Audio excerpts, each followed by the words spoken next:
গত 7 বছর যাবৎ আমাদের আমানতকারীদের টাকা এই 6টা এনবিএফআইতে আটকে আছে এবং আমরা মূল টাকা তুলতে পারছি না এবং আমরা কোনো লাভ পাচ্ছি না এবং আমাদের মধ্যে অধিকাংশই বয়স্ক মানুষ, অনেকের চাকরি চলে গিয়েছে, অনেকের ব্যবসা চলে গিয়েছে। 7 বছর ধরে আমাদের টাকা পাচ্ছি না।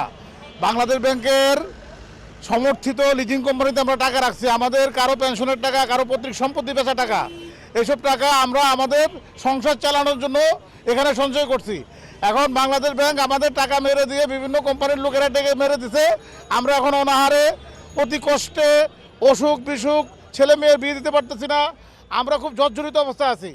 বাংলাদেশ ব্যাংকের গভর্নরের কাছে আমাদের আকুল আবেদন, আমাদের টাকাগুলো আমরা ফেরত চাই এবং বিলম্বে আমরা যেন আমাদের টাকা ফেরত পাই, আমরা যেন আমাদের কষ্টের টাকাগুলো দিয়ে আমরা আমাদের সংসার চালাতে পারি, এই আবেদন আপনাদের মাধ্যমে জানাচ্ছি। এই টাকা ফেরত দেওয়ার ব্যাপারে আমার জানার মতো আইনগত কোনো জটিলতা নাই, কেননা অলরেডি কোর্টের পক্ষ থেকে কিন্তু বলা হয়েছে এই ব্যাংকগুলোকে, এই লিজিং কোম্পানিগুলোকে অবসায়ন করা যাবে এবং বাংলাদেশ ব্যাংকের আগের যে গভর্নর আহসান মনসুর সাহেব কিন্তু অলরেডি প্রতিশ্রুতি দিয়েছিল যে রোজার ঈদের আগেই অ্যাটলিস্ট ব্যক্তি পর্যায়ের যারা আমানতকারী আছে তাদের মূল টাকাটা ফেরত দেওয়া হবে এবং একই সাথে অবসায়নের প্রক্রিয়াও চলবে। তো আমরা মনে করি যে যেই সিদ্ধান্ত দেওয়া হয়েছিল প্রাক্তন গভর্নর আহসান মনসুর সাহেবের মাধ্যমে, যে ব্যক্তি পর্যায়ের মূল পুঁজিটা যাতে ফেরত দেওয়া হয়,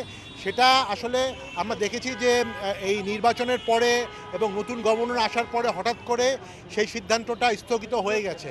তা আমি মনে করি যে অর্থমন্ত্রী এবং বাংলাদেশ ব্যাংকের গভর্নরের কাছে আমরা আবেদন জানাচ্ছি যে সামনে যে বাজেট হচ্ছে, এই বাজেটে যাতে এনাফ টাকা বরাদ্দ রাখা হয়, যাতে এই লিজিং কোম্পানি যারা আছে তাদের যাতে এই ডিপোজিটটা আছে, কয়েক হাজার ডিপোজিটার, অ্যাটলিস্ট তাদের পুঁজিটা যাতে ফেরত দেওয়া হয়। এই ট্রাস্ট থেকে এই ছোট ছোট বাচ্চাদের, এতিম বাচ্চাদের পড়াশোনা, থাকা খাওয়া এগুলো খরচ চলে আর কি। তো সেই নিমিত্তে আমাদের টাকাটা রাখা হয়েছিল পিপলস লিজিং, ইন্টারন্যাশনাল লিজিং এগুলো কোম্পানিতে। তো সেই লাভের অংশ দিয়ে আমরা এদের পড়ার খরচ, থাকা খাওয়ার খরচ, এরা পুরাপুরি এতিম বাচ্চা যাদের মা নাই বাবা নাই। তো এখন আমরা তো লাভের টাকা তো পাচ্ছি না, আমরা আমাদের মূল টাকাটাও ফেরত পাচ্ছি না, যার জন্য তাদের থাকা খাওয়ার মানে অনেক কষ্টে আমাদের জোগাড় করতে হচ্ছে। আমরা একদম অনেক বিপাকে পড়েছি ওদের মেনটেন করতে। তো আমাদের টাকাটা ফেরত অতীব জরুরি হয়ে পড়েছে। চিকিৎসার জন্য আমার কিছু টাকা লাগবে, এই মুহূর্তে ওই টাকাটা আমি পাচ্ছি না, এবং আমার মেয়ের বিবাহের জন্য টাকা লাগবে, সেই টাকাটা পাচ্ছি না। আমি আরও কিছু আছে প্রয়োজনীয় কিছু মিট আপ করবো, আমার সেগুলো টাকাগুলো পাচ্ছি না আর কি। আজকে 8 বছর হয়ে গেছে। আমাদের এখন যেই দাবি সেটা হচ্ছে যে আপনারা অবশ্যই আমাদের প্রতিশ্রুতি দেবেন কবে, কিভাবে, কি করবেন এবং সেই আস্থা ফিরিয়ে আনবেন। আস্থা ফিরিয়ে আনার জন্য অনেক কিছু করতে হয়, সেখানে আপনাদের দেখাতে হয় আপনাদের আন্তরিকতা রয়েছে। এখানেই 5ই মার্চে যারা হাজির হয়েছিল তাদের ক্ষেত্রে আপনারা আন্তরিকতা দেখাননি, তাদের উপর জল কামান চালিয়েছেন, মারপিট করেছেন, তাদেরকে আটকে রেখেছেন। এটা ঠিক যে এই অন্যায় এই সরকারের আমলে হয়নি, কিন্তু এখন যে সরকার আছে সেই সরকারের তো প্রমাণ করার প্রয়োজন রয়েছে যে তারা ভিন্ন, এবং তারা যদি ভিন্ন হিসাবে নিজেদের প্রমাণ করতে চায় তাহলে জল কামান দিয়ে সেটা প্রমাণ হবে না, আন্তরিকতা দিয়ে প্রমাণ হবে। এই বড় অট্টালিকার পেছনে লুকিয়ে থেকে সেটা হবে না, তাদের সম্মুখীন হতে হবে, কথা শুনতে হবে, জানালা খুলতে হবে, তারা যে উন্মুক্ত, তারা যে সত্যিকার অর্থে প্রতিকার চান সেটা প্রমাণ করতে হবে। এই মানুষগুলি অনেক বছর ধরে আন্দোলন করছেন, 7.5 বছর ধরে তারা বঞ্চিত। 12,000 মানুষ আমানতকারী, তারা বঞ্চিত।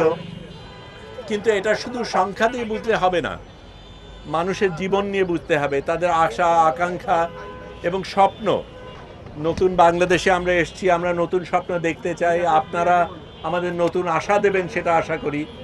এটা যদি আগের মতনই চলে, সেই আগের আমলে যেভাবে চলতো সেই পদ্ধতিতেই যদি চলে, তাহলে সেই বিশ্বাস থাকবে না। আমরা ভিন্নভাবে দেখতে চাই, ভিন্ন স্বপ্ন দেখতে চাই, আপনাদের থেকে আমরা অনেক বেশি আশা করি। আপনাদেরও সেটা প্রমাণ করতে হবে যে সত্যিকার অর্থে আপনারা ভিন্ন সরকার, আপনার জনগণমুখী সরকার এবং জনগণের পাশে আপনারা আছেন। যেই জিনিসটা করতে হবে, প্রথমে ক্ষুদ্র আমানতকারীদের অগ্রাধিকার দিতে হবে। যে সকল সংস্থা জনগণের কল্যাণে কাজ করেছেন সেই সংস্থাগুলিকে অগ্রাধিকার দিতে হবে এবং অবশ্যই আপনারা জনগণের পাশে দাঁড়াবেন সেই জিনিসটা প্রমাণ করতে হবে।